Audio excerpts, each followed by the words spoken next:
ಮಳವಳ್ಳಿ ತಾಲೂಕಿನ ಹಲಗೂರು ಹೋಬಳಿಯ ಗೊಲ್ಲರಹಳ್ಳಿ ಗ್ರಾಮದ ಮಧ್ಯಭಾಗದಲ್ಲಿರುವ ಕಾಳಮ್ಮ ದೇವಿಯ ವಿಗ್ರಹ ಪ್ರತಿಷ್ಠಾಪನೆಯಾದ 48ನೇ ದಿವಸದ ಅಂಗವಾಗಿ ಮಂಡಲ ಪೂಜೆಯನ್ನು ಬುಧವಾರ ಬೆಳಿಗ್ಗೆ ಭಕ್ತಿ ಭಾವಪೂರ್ವಕವಾಗಿ ಗ್ರಾಮಸ್ಥರೆಲ್ಲರೂ ಸೇರಿ ಆಚರಣೆ ಮಾಡಿದರು.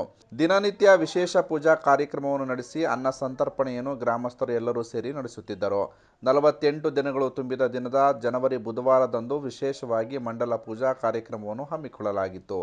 ಭೀಮಾ ನದಿಯ ತೀರದಲ್ಲಿ ದೇವರ ಮೂರ್ತಿಗಳಾದ ಮಹದೇಶ್ವರ, ಸಿದ್ದಪ್ಪಾಜಿ, ಹೆಬ್ಬೆಟ್ಟದ ಬಸವೇಶ್ವರ, ಕಾಳಮ್ಮ ದೇವಿಗೆ ಹೂವು ಹೊಂಬಾಳೆ ಮಾಡಿಕೊಂಡು ಮಡಿವಾಳ ಹಾಸಿದ ಮಡಿಯ ಮೇಲೆ ದೇವರುಗಳನ್ನು ಗ್ರಾಮದಲ್ಲಿ ಮೆರವಣಿಗೆ ಮುಖಾಂತರ ದೇವಸ್ಥಾನಕ್ಕೆ ಕರೆತರಲಾಯಿತು. ಗ್ರಾಮದ ಮುಖಂಡ ಮಹದೇವ್ ಮಾತನಾಡಿ, ನಮ್ಮ ಗ್ರಾಮದ ಕಾಳಮ್ಮ ದೇವಿಯ ಮೂರ್ತಿಯನ್ನು ನೂತನವಾಗಿ ಪುನರ್ ಪ್ರತಿಷ್ಠಾಪನೆ ಮಾಡಿ ದಿನನಿತ್ಯ ಪೂಜಾ ಪುನಸ್ಕಾರ ನಡೆಸಿಕೊಂಡು ಪ್ರಸಾದ ವಿತರಿಸಲಾಗಿದೆ ಎಂದರು. ಶ್ರೀ ಕಾಳಮ್ಮ ದೇವಿಯವರ ವಿಗ್ರಹವನ್ನು ಪುನರ್ ಪ್ರತಿಷ್ಠಾಪನೆ ಮಾಡಿ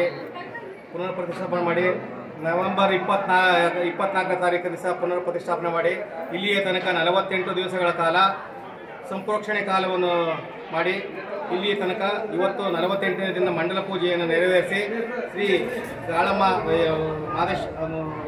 ಮಹದೇಶ್ವರ, ಸಿದ್ದಪ್ಪಾಜಿ, ಕಾಳಮ್ಮ ಎಲ್ಲ ದೇವರುಗಳನ್ನ ಗಂಗಾ ನದಿ ಭೀಮಾ ನದಿ ತೀರದಲ್ಲಿ ಗಂಗಾಸ್ಥಾನದಿಂದ ಹೂವಂಬಳೆ ಸಮೇತವಾಗಿ ಇಲ್ಲಿಂದ ತಂದು 48 ದಿವಸಗಳ ಕಾಲದ ಅನ್ನ ಸಂತರ್ಪಣೆಗಳನ್ನು ಇಲ್ಲಿ ತನಕ ನೆರವೇರಿಸಿ ಇವತ್ತು ಕೂಡ ಬೆಳಗಿನ ಜಾವದಿಂದ ಸಾಯಂಕಾಲದವರೆಗೂ ತ್ರಿಕಾಲ ಪೂಜೆ ಮಾಡಿ ಹಾಗೂ ಅನ್ನ ಸಂತರ್ಪಣೆ ಕಾರ್ಯಕ್ರಮ ನೆರವೇರಿಸಿ ಇಂದು 48ನೇ